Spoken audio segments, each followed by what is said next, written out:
This program is rated PG. It contains themes and scenes which may not be suitable for very young audiences. Parental guidance is advised. Be advised that the views and opinions of the hosts and guests do not reflect those of the station.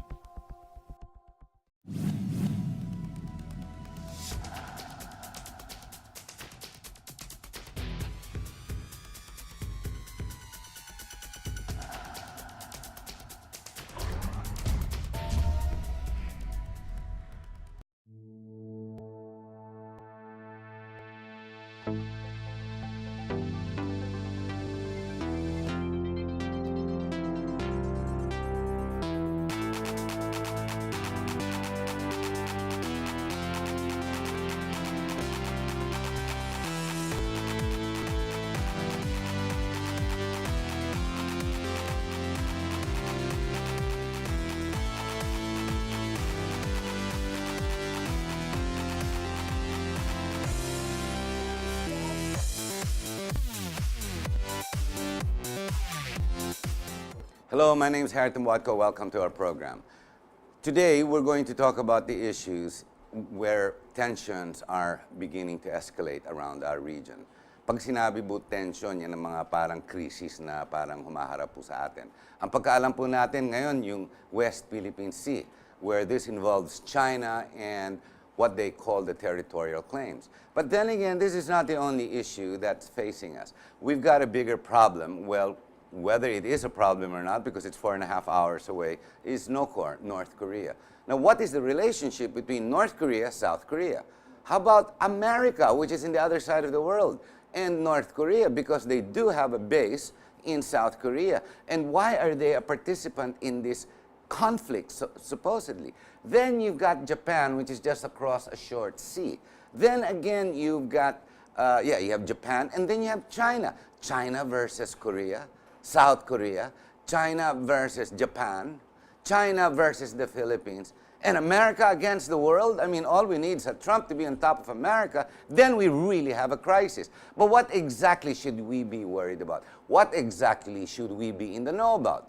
Well, today we're going to talk to a professor, an old friend who used to have a show right here in GNN, Professor Gil Santos, who will explain to us the tensions, the escalations, the conflict, the seeming crisis that you and I should be well aware about. Gil, thank you very much for being on the show. Well, I'm glad to be here anytime, Harry. You know that. Well, you teach international studies in Lyceum, and Yes. obviously you have to keep up with the current affairs of what goes on in our region, which is aptly titled today. Not only keep up, but you have to vet everything that comes Exactly. out. Because unless you clarify, unless you verify, then you're likely to get what we now call fake news. Tama. Yan ang banner ngayon sa Amerika, no? Fake news. Oh, and our responsibility to our audiences is to give them the correct Information. because truth is never negotiable. That's very true. Diba? And you Okay. can only be a good manager if all the information is correct. And if you have the capacity to double check the data that you Ayun. get. Yeah. More of the ability to check your sources Yes. then. Yes. Where should we start? Well, Philippines and China, based on the Scarborough and the territorial. I think, Harry, what we should do is get a bigger picture First. Yes. So the whole region. So let's talk of NOCOR. Yeah. Or the South China Sea, basically. We talk about the Asia-Pacific Okay. tension, which goes all the way from Northeast Asia, which means Japan, going Korea, down. the Korean Peninsula, part of China, Right. and Taiwan. And Taiwan, all the way down. Yeah, all the way down. And the ASEAN region, of course. Now, when we talk of Southeast Asia, we talk of the Philippines, And the all the ASEAN. way down to Indonesia, all the way down, all the way west to part of the mainland Asia. Mainland Asia. Which includes Thailand, Laos, Cambodia, and Myanmar or Myanmar. Burma. Burma. You know, these are very, very important these days because you have these following factors. Number one, Trump, the President of the United States, just completed his first 100 days. Oo nga. And in the U.S. media, this is always a watershed. Why? Because whether we like it or not, this is their culture. They measure the accomplishment and the trajectory of the rule of the current president. Now, in terms of the ASEAN, we just finished the 30th summit meeting of the ASEAN nation, the 10 members of the ASEAN nation, including us. We were the host, and it happened to be the 50th year of the ASEAN. Now, But- that's important because China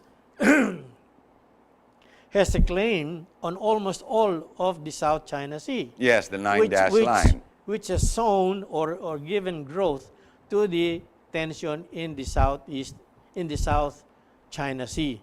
Because while everybody, including China, says they want freedom of navigation, freedom of commerce, shipping, because there are more than $5 trillion That go through this, commerce yes. that goes through that, then it must be followed all the way down, you know. But then that's not the case.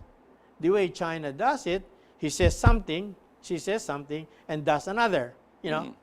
There is a disagreement with the ASEAN nations, which was signed in 2002, which is the Declaration on the Conduct of the South China Sea.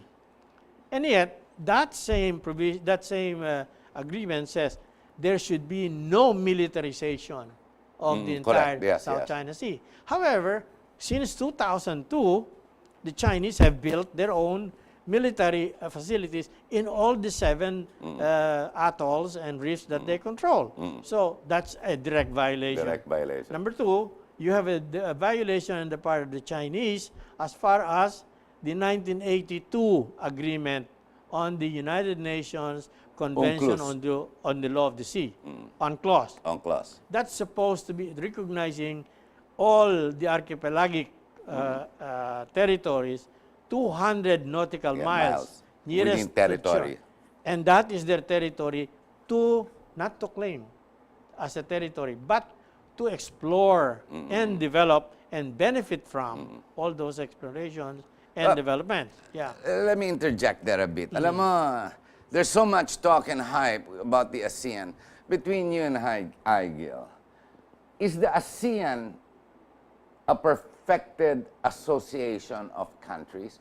Let's see. You have Cambodia, you got Burma, you've got Vietnam, which is totally dependent on China. You've got the 10 ASEAN countries where we can't even seem to get together. And all this hype, last 4 years where we were supposed to already develop the ASEAN, it's all collapsed. Number one, we can't even really trade with each other. Protectionism is very much alive within the 10 ASEAN countries. Culture and everything are, of course, in definite conflict. We already knew that, culture, religion, and whatnot. Yes.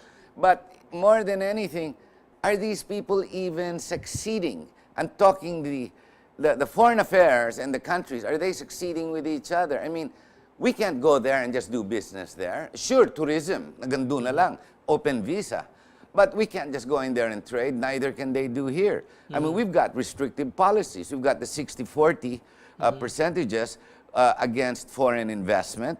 We have, you can't own property here in the Philippines. Maraming restrictions eh. Yes, yes. Diba? Na education, Agree. they're making some inches, not even leaps and bounds. I mean, the ASEAN as a whole, hindi kaya front headline news lang yan, salita-salita. Useless ang ASEAN eh.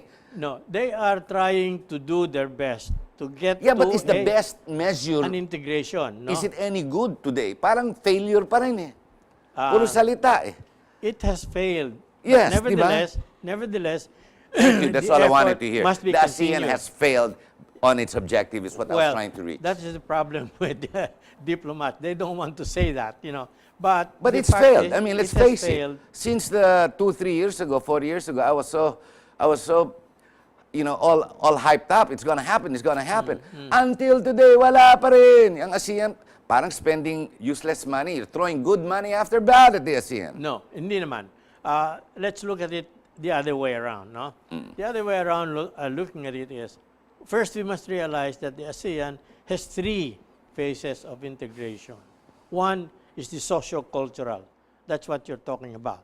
Tourism and all No, that. okay na yun eh. Okay na yan. No, no? visa, open, okay yan eh. Yeah. Number two is your economic integration. Hindi Which pwede. is, no, it cannot be done overnight, but it can be done over a span of 50, 70 years. It cannot happen overnight. Why? Because all the economies of all the 10 are not on equal level. Hindi nga. Singapore is way up. Ah. You know, the Philippines, which was number 2 in 1960s, We're number 7. We're- Number 6. number 7. 6. We're number 6. We're You know. number 6. Now, Myanmar has to catch up. It's just Laos opened up. has to Yeah. catch up. Cambodia has to catch Catch up. up, yes. Vietnam is catching up. And if we don't watch out, Maunahan na if tayo. we don't put of our energy, maunahan tayo. Actually, You know? naunahan ata tayo ng Vietnam eh. Hindi pa naman. Pero, pa, malapit na. Malapit na. Oh. Given one more year, yeah.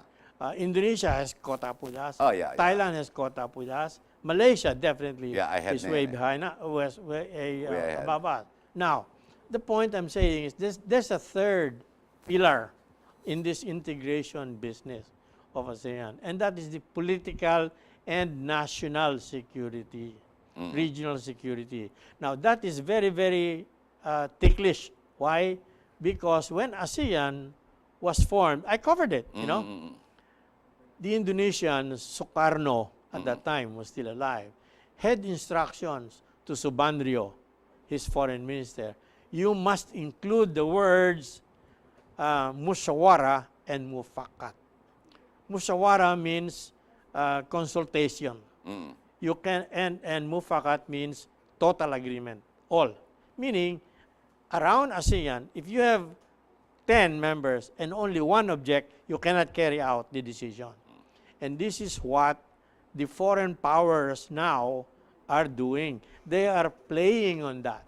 Which is why we can't go against China. The ASEAN is Yes. divided because Yeah. of the 3 countries Yeah. dependent on China money. Yeah. However, now, today, this year, is the only time when all the 10 realized the realities, the hard realities of diplomacy. Number one, there is no such thing as equal economies. Never. Hindi. Can never be so. Number two, there will always be somebody who is more powerful than you are, and therefore, he will muscle through. Now, you look at that, and you look at the position, the spending, and the militarization of each of the 10, and China, and Japan, and South Korea, and the hand of the United States reaching out to these 3 Northeast Asian allies of theirs, because we voted out the military bases here in 1991. Yes, we did. You know. So you have that. However, the last Pinoy government was also very, very Pro-American. pro-American, and therefore they pushed that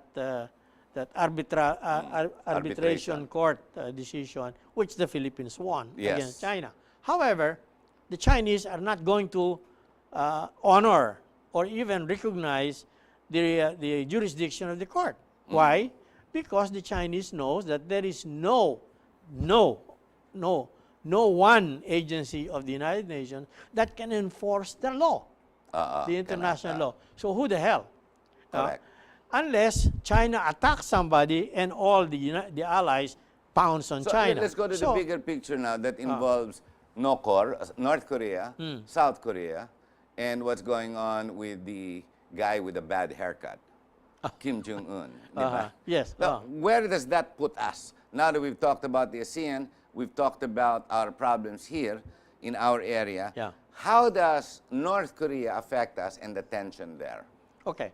The way I look at it is China is using North Korea because they're allies. Oh, and they Even share a during border. the last Korean War, you know. And they share a border. Yes. The one who's not stepping in and helping the North Koreans, I think, are the Russians because they have a lot to lose and they have a lot more work to do in Crimea, in the Central Asian region. Now, you have the Americans now who are saying, hey, you cannot have nuclearization in North Korea because the North Korean leader, Kim Jong-un, It's volatile. is very No, not only volatile, unpredictable. You don't know when he's going to. No, well, you say unpredictable. I call him crazy. Like I said, it's got to be that bad haircut. Yeah. It must affect his brain. But Yeah. go ahead. Anyway, what happens there is they are now testing. The question should be, will there be a war? Oo Will nga. there be a shooting war? Number one, I don't think there will be, no? Because both the U.S. and China believe that there is no point in having a shooting war. A third world war is going to be much costlier to the winner. There won't be any winner at all. The winner is going to reconstruct the destructions it causes. The winner is the actual loser. Yes, in effect, So, what will happen there is, what's happening here, I believe is, the Chinese are testing the Americans. How far will they go? And they're using the North Koreans to do that. So, what did the ASEAN's members do in the last meeting here? Yeah, that you can guide us there. They had a statement saying that they are also very, very much concerned about the tension in the Northeast Asian area. And they urged China, use your influence correct. to check or rein in Did they North not Korea. call our president to talk to Premier Xi Jinping? Di ba tinawagan ni si Trump, Yes. the president, Yes. called our president Yes. to call the premier in China. Yeah. Uy, pakiusapan mo naman yan, di ba? Yeah. Parang ganon. It's possible that they took it up, but that has not been announced at all. So we don't really know. And I have no way of checking whether that really happened or not. If I do get to check it, I'll let you know, and we can go back to the show. sige. Yeah. Now the point is, what can be done here? It's going to affect the Philippines. If there is going to be a shooting war, but that to me, I look at it as what, 10%. So No, we but still have Price of petrol will definitely climb overnight. yes. Which the oil barons would enjoy anyway. Yes. Tataas kaagad yan. Two, movement of goods will be restricted. Yes. Because the armies, the fighting war, would be restricting and accumulating more goods. So, tataas ang demand, di ba? So, these are the issues. Pero yung between North Korea and here, you're talking 4.5 hours by flight, if I'm not mistaken, 3,000 kilometers away. Yes. The flight, the missile flight of the NOCORs can only go so far to date, only 2,000 kilometers, di ba? At least isang missile nila hindi pa abot dito. In one go. But you don't calculate it that way. You must calculate it that it can go that far. Because the assumption has to be presumptions should be that much. sa bagay. Because it's better to err on the Than to make a exaggeration portion better to err. rather. Yeah. Now, what you're going to have here, if in case there is a shooting war or a limited shooting war, the Philippines and the rest of the ASEAN nations will be the source of food. Yes, tama, no? Good point. Now, why do I say that? Because you look at the Tayo pinakamalapit eh. hindi lang yon. You look at the total picture that we have. Geographically, we have only 3% of the world's geographic site. However, the biodiversity, and animal and fish, birds, and all types of lives in that area is 25% of the world. So, you imagine, we are in the middle of two tuna lanes. Yes. The breeding ground of the world's tuna is all in the Tubataha Reef Nasa and atin. the Bastera, in the Sulu Sea. Once they go to the South China Sea, they are juveniles. And about 4 months, they go around the world. Yeah, They're they the go around. best swimmers, believe me. Okay, we're going to have to take a short break. Ladies and gentlemen, having to understand the issues, you need to stay put, don't take a break, stay in front of the telly, and figure out exactly what we're saying, because it's a slow build-up of all the different crises. It's not my right and my left that's going to clash right in the middle. Of course, in the end, that's what it's going to be. But it's all the little issues that make up the strength of my left and all the issues that make up the strength of the right before you see a real head-on collision. Understanding these little crises, if that's a right word, is how it builds up to be a real regional problem. Stay with us. We'll be right back.